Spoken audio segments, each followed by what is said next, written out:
أعوذ بالله من الشيطان الرجيم بسم الله الرحمن الرحيم আজকে সূরা কাহাফের 108 নম্বর আয়াতের তরজমা। এই আয়াতটির উদ্দেশ্য হলো জান্নাত যাওয়ার জন্য আল্লাহ তাআলা যে দুটি শর্ত দিয়েছেন সেই দুটি শর্তের কথা এখানে উল্লেখ করেছে। ইন্নাল্লাযীনা আমানু ওয়া আমিলুস সলিহাতি কানাত লাহুম জান্নাতুল ফিরদাউসি নুজুলা খালিদিন ফিহা লা ইয়াবগুনা আনহা হিওয়ালা। ইন্নাল্লাযীনা আমানু, নিশ্চয় যারা ঈমান আনবে, ওয়া আমিলুস সলিহাতি, এবং সৎ কাজ করবে, কানাত লাহুম জান্নাতুল ফিরদাউসি নুজুলা, তারা জান্নাতে প্রবেশ করবে, তারা জান্নাতে প্রবেশ করে আপ্যায়নের করবে, অর্থাৎ তাদেরকে জান্নাতে প্রবেশের পর আপ্যায়নের ব্যবস্থা থাকবে। খালিদিনা ফিহা, তারা সেখানে থাকবে চিরকাল। লা ইয়াবগুনা আনহা হিওয়ালা, সেখান থেকে তারা কখনো বের হতে চাইবে না। আল্লাহ তাআলা জান্নাতে প্রবেশের জন্য দুটি শর্ত দিয়েছেন, একটি হচ্ছে ঈমান আনতে হবে, আর একটা হচ্ছে সৎ কাজ করতে হবে। ইন্নাল্লাযীনা আমানু, ঈমান আনতে হবে, ওয়া আমিলুস সলিহাত, সৎ কাজ করতে হবে। এই ঈমান থাকার জন্য আপনাকে তিনটি কাজ থেকে বিরত থাকতে হবে। একটি হলো কুফর, একটি হলো শিরক, আর একটি হলো নেফাক। কুফর হলো আল্লাহকে, আল্লাহর বিধানকে, আল্লাহ যেগুলোর উপর বিশ্বাস স্থাপন করতে বলেছে সেগুলোকে অস্বীকার করা। সেগুলোকে যারা অস্বীকার করবে তাদেরকে কাফের বলা হয়। আর কুফরি কাজ হলো অস্বীকার করা, আল্লাহকে অস্বীকার করা, আল্লাহর বিধানকে অস্বীকার করা, নবীকে অস্বীকার করা, কোরআনকে অস্বীকার করা, পূর্বের নবী রাসূলদের অস্বীকার করা, পূর্বের কিতাবদেরকে অস্বীকার করা, ফেরেশতাদেরকে নিয়ে টিটকারি করা, অস্বীকার করা, আখিরাতকে অস্বীকার করা। এগুলো হচ্ছে অস্বীকার করার ফলে সে কাফের হয়ে যায়। ঈমান বাঁচানোর জন্য দ্বিতীয়টি যে কাজটি, সেটা হলো শিরক। শিরক থেকে মুক্ত থাকতে হবে। শিরক কি জিনিস? শিরক হলো আল্লাহর অস্তিত্ব আছে, আল্লাহর যেগুলো ঈমান আনতে বলেছেন সেগুলো বিশ্বাস করে, কিন্তু তার পাশাপাশি অন্য সত্তাকে বিশ্বাস করে, আল্লাহর ইবাদত করে, পাশাপাশি আল্লাহর ইবাদতের সাথে অন্য কাউকে শরীক করে নেয়, অন্য কারো ইবাদত করে। অর্থাৎ আল্লাহকে পেতে হলে অনেকে ধারণা করে মিডিয়া লাগবে, আমি সরাসরি আল্লাহকে পাবো না, আমাকে অন্য কারো মাধ্যমে আল্লাহ সন্তুষ্টি অর্জন করতে হবে। যেমন জাহেলের যুগে যারা শিরিক করত, তারা এর পাশাপাশি আল্লাহ যে আছেন এটা বিশ্বাস করত, তার পাশাপাশি বিভিন্ন দেবতার ইবাদত করত। কাবা শরীফে তো ৩৬০টি মূর্তি ছিল, সেই ইতিহাস তো সবারই জানে। ৩ নাম্বার হলো নেফাক। নেফাক হলো সামনে সেই বিশ্বাসী, এই ধারণা মানুষকে বিশ্বাসী করাতে চায়, সে সামনে ইসলামকে বিশ্বাস করে পেছনে গিয়ে ইসলামের বিরোধিতা করে। যেমন আমাদের সমাজে কিছু লোক দেখা যায় যারা ব্যক্তি জীবনে, পারিবারিক জীবনে, ধর্মীয় জীবনে, এই ধর্মীয় অনুষ্ঠানে আল্লাহর নিয়ম নীতিগুলো পালন করে, যখন রাষ্ট্রীয় পর্যায়ে ইসলামকে বিধান হিসেবে মানা, ইসলামকে রাষ্ট্রীয় বিধান হিসেবে কায়েম করা, ইসলামী বিধান অনুযায়ী শাসন কার্য পরিচালনা করা, বিচার কার্য পরিচালনা করা, অর্থনৈতিক জীবন পরিচালনা করা, এগুলো অনেকে বিশ্বাস করে না এবং যারা এগুলো করতে চায় তাদের বিরোধিতা করে, যারা বিভিন্ন ট্যাগিংয়ের মাধ্যমে তাদেরকে দমিয়ে দিতে চায় রাজনীতির ময়দানে।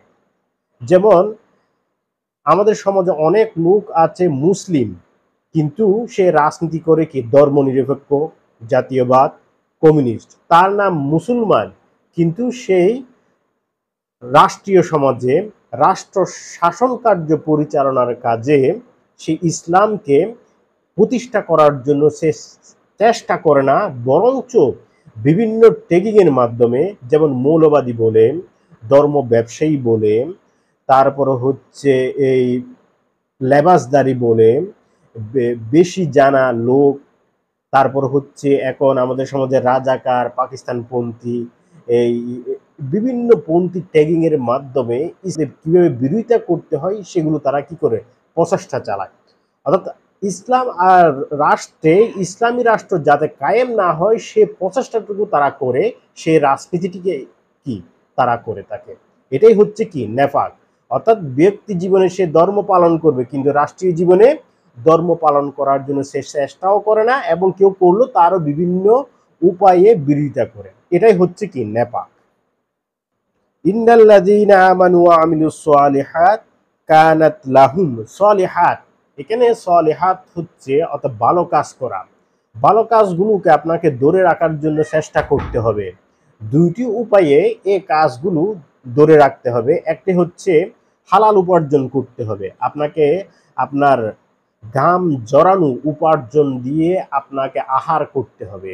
আপনি যদি উপার্জন করতে গিয়ে রাষ্ট্রের ইট চুরি করেন, রাষ্ট্রের রিলিফ চুরি করেন, কলমের খোঁচায় যদি রাষ্ট্রের সম্পদ যদি আপনি বক্ষণ করেন, তাহলে এই বক্ষণ করার ফলে আপনার ইবাদত কখনো কবুল হবে না।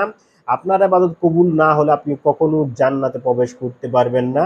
জান্নাতে প্রবেশ করতে না পারলে আপনাকে কি কোথায় যেতে হবে? জাহান্নামে যেতে হবে। এক। দ্বিতীয়ত হচ্ছে বেদাত, অর্থাৎ ইসলাম যতটুকু আপনাকে পালন করতে বলেছে ততটুকু পালন করতে হবে। আপনি যদি তার চেয়ে যদি কম পালন করেন তাহলে এটাও বেদাত, তার চেয়ে বেশি যদি পালন করেন ওইটাও বেদাত।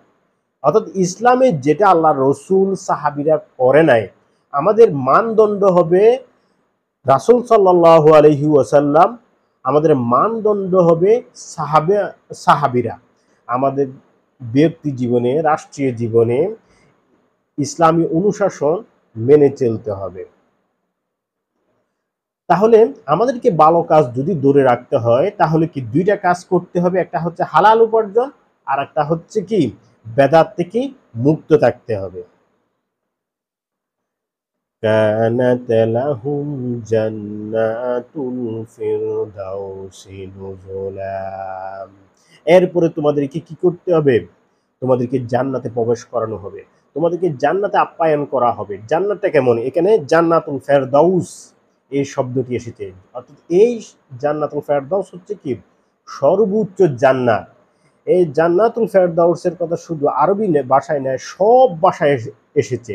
এই জান্নাতুল ফেরদাউসের কথা সব যুগে, সব শতাব্দীতে, সব নবী রাসূলের যুগে কি প্রচলিত ছিল জান্নাতুল ফেরদাউস।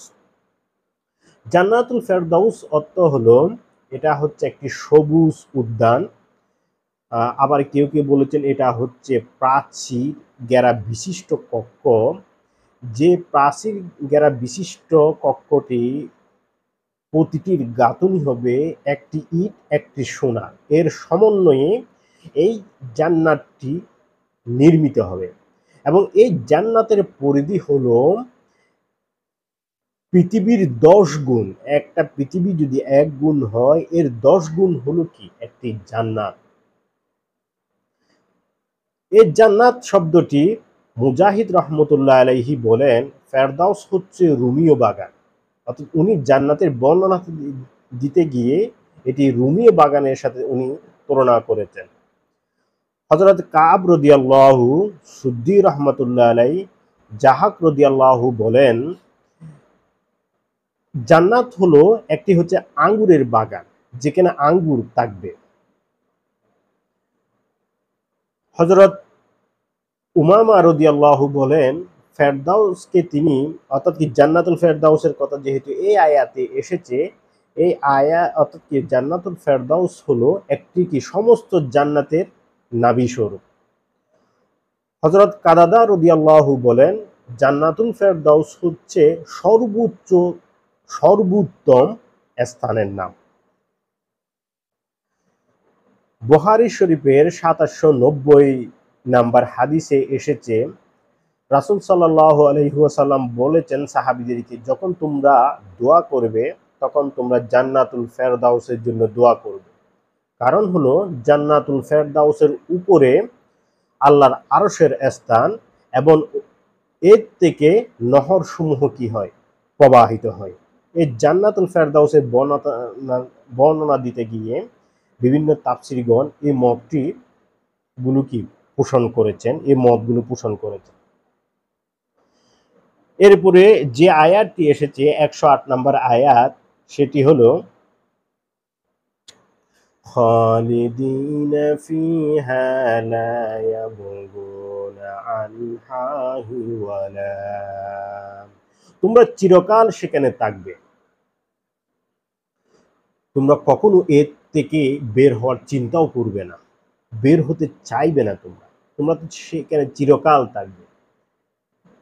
চিরকাল থাকার অর্থ হলো মানুষের একটি স্বভাবজাত বিষয় হলো, তাকে কোথাও যদি দেয়া হয়, সে যদি কয়েকদিন তাকে ওইখানে থাকতে থাকতে সে বোরিং হয়ে যায়, সে বের হতে চায়। আমরা অনেক সময় কৌতুক করে বা দুষ্টামি করে বলি, তোকে জান্নাতে দিলেও তো তুই তো বের হয়ে যাবে, তুই জান্নাতে থাকতে পারবি না। অনেক সময় এই ধরনের কৌতুক করে আমরা এই কথাগুলো বলি, অর্থাৎ মানুষ এক জায়গায় থাকতে পছন্দ না।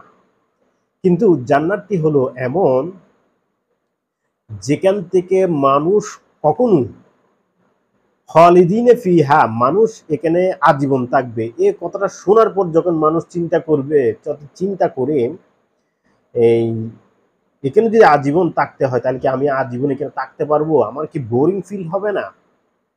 আমার তো একঘেয়েমি সৃষ্টি হয়ে যাবে। তখন আল্লাহ তাআলা এর পরের আয়াতে বলেন, লা ইয়াবগুনা আনহা হিওয়ালা, তুমি সেখান থেকে বের হওয়ার চিন্তাও করবে না। সেটি এমন জান্নাত। তো বললাম না, হাদিস শরীফে জান্নাতের নির্মিতের বর্ণনা যেটি এসেছে, একটি স্বর্ণ একটি রূপার সমন্বয়ে গঠিত হবে, এবং আরেকটি হাদিসে এসেছে সর্বনিম্ন জান্নাতি ব্যক্তির জন্য আল্লাহ তাআলা ৮০,০০০ খাদেম রাখবেন। একজন জান্নাতীর সর্বনিম্ন জান্নাতির জন্য ৮০,০০০ খাদেম তার জন্য নিয়োজিত রাখবেন, এমন জান্নাত। তাফসীরকারগণ এখানে যে বর্ণনাগুলো এনেছেন, হয়তো এই চেয়েও বেটার হবে জান্নাত। আমাদের মানুষের চক্ষু দিয়ে তো আমরা বেশি দেখতে পাই না, আমাদের ভিজুয়াল কম, আমরা বেশি দূর দেখতে চিন্তা করতে পারি না। কিন্তু আল্লাহ তাআলা এর চেয়েও বেটার জান্নাত তৈরি করবেন, যেখান থেকে আপনি কখনো বের হওয়ার চিন্তাও করবেন না। অন্য কোরআনে আয়াতে আল্লাহ রাব্বুল আলামিন বলেন, ওয়ানুদু আন তিলকুমুল জান্নাতু উরিসতুমুহা বিমা কুনতুম তা'মালুন ওয়ানুদু আন তিলকুমুল জান্নাতু উরিসতুমুহা বিমা কুনতুম তা'মালুন। আল্লাহ তাআলা জান্নাতীদেরকে ডেকে বলবেন, তোমরা যে কারণে আমাকে বিশ্বাস স্থাপন করেছো, যে কারণে তোমরা ভালো কাজ করেছো, আজকে জান্নাতই হলো তোমাদের জন্য আবাসস্থল, এটি হচ্ছে তোমরা উত্তরাধিকার। আল্লাহ জান্নাতীদেরকে এইভাবে ডেকে বলবেন। ইন্নাল্লাযীনা আমানু ওয়া আমিলুস সলিহাতি কানাত লাহুম জান্নাতুল ফিরদাউসি নুজুলা খালিদিনা ফিহা লা ইয়াবগুনা আনহা হিওয়ালা।